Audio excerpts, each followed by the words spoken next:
Olá, Deus abençoe a sua vida. Vamos para mais uma aula de teologia. Hoje vamos falar sobre a queda e o pecado do homem. Pastor, nós já falamos sobre isso. Não, agora vamos aprofundar um pouco mais.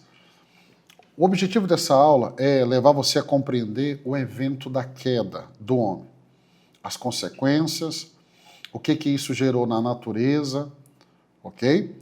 No relacionamento com Deus e falar também da promessa de redenção. Vamos lá. Nós temos aqui, primeiro, vamos falar da tentação e o pecado original. Gênesis capítulo 3, do verso 1 ao verso 6. O que temos aqui? Adão e Eva desobedeceram a ordem de Deus. Gênesis capítulo 3, verso 1 ao 6, o relato bíblico da queda mostra a tentação de Eva pela serpente. E o que nós vamos ver? E leia esse texto com muito cuidado, com muito cuidado. O que nós vamos ver aqui? A serpente distorcendo a palavra de Deus. E quando a serpente distorce a palavra de Deus, ela vai plantar uma dúvida no coração. Será que Deus realmente disse? Agora entenda, Adão, ao comer do fruto da árvore, ele participou da desobediência. Paulo vai dizer no Novo Testamento que quem pecou primeiro foi a mulher, mas Adão participou dessa desobediência. Eu gosto muito quando João fala que o que há no mundo é concupiscência da carne, que é o desejo da carne, concupiscência dos olhos, desejo dos olhos, ou a soberba da vida. E aí você vê na tentação aqui em Gênesis 3, isso, o desejo da carne. O fruto era bom para se comer. O desejo dos olhos. Eva viu que o fruto era agradável aos olhos. E o orgulho, a soberba da vida, poderia dar conhecimento para serem conhecimentos semelhantes ao de Deus. E aí você vai olhar para Davi, quando Davi adultera, ele vai ter o desejo da carne, o desejo dos olhos, a soberba, o orgulho da vida. Lá no capítulo 4 do Evangelho de Mateus, na tentação de Jesus, Satanás vai tentar tentá-lo também com o desejo da carne, o desejo dos olhos, a soberba da vida. Porque deu certo e, infelizmente, tem dado certo até hoje, para levar muitas pessoas para longe de Deus. O pecado original, ele foi um ato de rebelião contra a autoridade de Deus.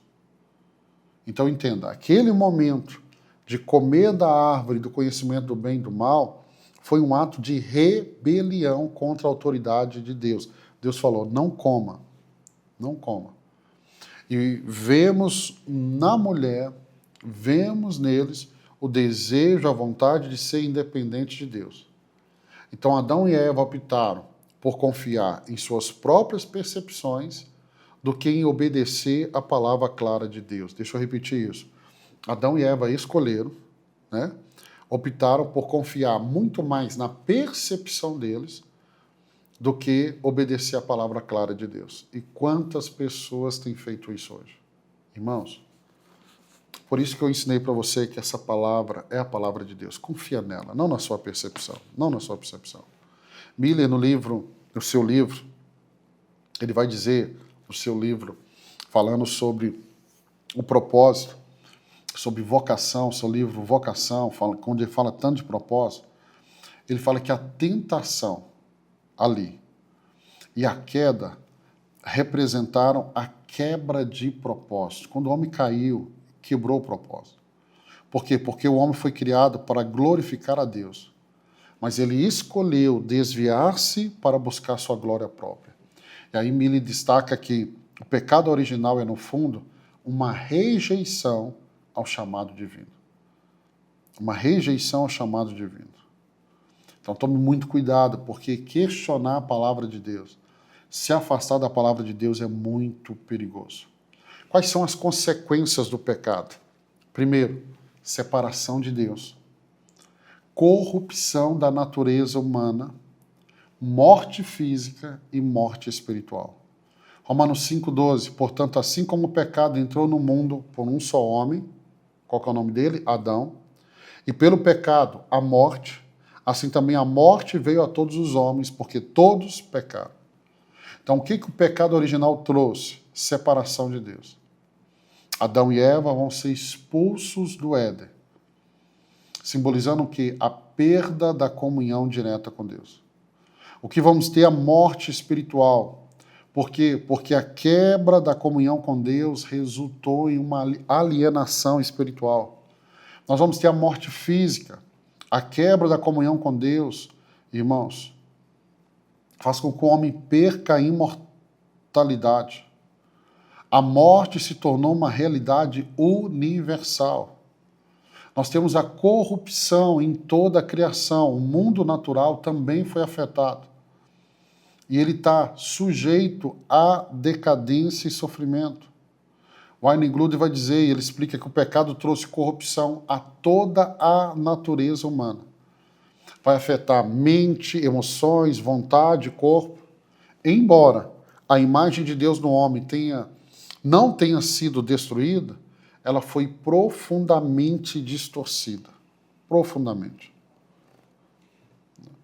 Ou seja, ao ponto de no livro aqui, Vocação, Mille dizer que, e foi o que nós falamos nesse módulo, desde o trabalho, a visão de trabalho foi corrompida como um relacionamento com Deus, com o próximo e consigo mesmo.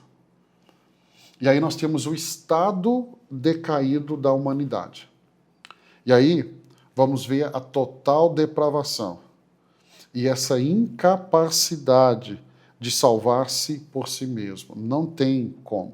Efésios 2, 1 ao 3 diz assim, vocês estavam mortos em suas transgressões e pecados, nos quais costumavam viver, quando seguiam a presente ordem deste mundo e o príncipe do poder do ar. Então, a humanidade, em seu estado natural, ela está espiritualmente morta. Ela é incapaz de buscar ou incapaz de agradar a Deus por conta própria. E aí, o que nós temos? O que temos é a total depravação. Isso não significa que todos são tão maus quanto poderia ser, mas que o pecado afeta todos os aspectos da natureza humana, mente, coração e vontade. Romanos 3, verso 10 e 12. Não há nenhum justo, nenhum sequer. Todos se desviaram, tornaram-se juntamente inúteis. Por isso que Paulo, quando vai falar dele, ele diz, miserável homem que sou. Grudem vai dizer assim, explica que o estado decaído da humanidade é uma barreira intransponível à salvação por esforço humano. Não tem como. O homem por si só não consegue. Apenas a graça de Deus, através de Cristo, pode restaurar o homem. Mille vai destacar que o pecado quebra a vocação original do homem. E aí leva o homem a uma vida de confusão, idolatria, autossuficiência, engano, medo, dor, porque ele quebra essa vocação. Mas nós temos uma promessa de restauração, de redenção, de restauração, de salvação. E aí nós temos o que chamamos do proto-evangelho. Em Gênesis 3:15, nós temos esse proto-evangelho. Eu vou explicar mais à frente sobre isso. Gênesis 3:15, porém inimizade entre você e a mulher, entre a sua descendência e o descendente dela. Este lhe ferirá a cabeça, e você lhe ferirá o calcanhar. Então, conhecido como o proto-evangelho, que é isso? É este versículo que é a primeira promessa da redenção, a primeira. E ele aponta para a vitória de Cristo sobre Satanás e o pecado. Então, no momento da queda, o evangelho já é apontado, onde o pecado vai ser resolvido, onde Satanás vai ser vencido. 1 Coríntios 15, 22, pois da mesma forma como em Adão todos morreram, em Cristo todos serão vivificados. Então, em Jesus Cristo, a redenção é encontrada em Cristo, em nenhuma outra pessoa, em nenhum outro lugar. Só há um mediador entre Deus e o homem, Jesus Cristo. A redenção é encontrada em Jesus Cristo. que Paulo chama como segundo Adão, ou último Adão, que restaura o que foi perdido na queda. O Wayne Grudem vai dizer o quê? E ele explica que a redenção em Cristo, ela não apenas restaura o relacionamento entre Deus e o homem na vertical, né? Mas também inaugura a renovação de toda a criação. Agora é restaurado também na horizontal. Porque a queda faz com que Caim mate Abel. Por quê? Porque a queda atrapalha a relação no horizontal e no vertical. Então entenda, em Cristo o homem pode voltar. Quando nós somos redimidos em Cristo, o homem pode voltar a cumprir o seu propósito de glorificar a Deus e cuidar da criação. Até a restauração final. Até a restauração final. Então entenda, a queda trouxe separação de Deus. A queda trouxe corrupção da natureza humana. A queda trouxe morte espiritual e morte física. E aí, esse estado decaído da humanidade demonstra a nossa total dependência da graça de Deus. O que é graça? Favor imerecido. Graça para a salvação. Mas desde o início, Deus já prometeu a redenção por meio de Cristo. Desde o início, Deus já prometeu a restauração do relacionamento entre Deus e o homem e entre os homens. E a restauração da capacidade de vivermos para a glória de Deus. Terminamos mais uma aula de teologia, eu quero te abençoar. Amanhã nós vamos terminar esse módulo. E a aula será a relação do homem com Deus e o próximo. Então eu quero te abençoar e amanhã nós nos encontramos aqui, se Deus permitir. Deus te abençoe.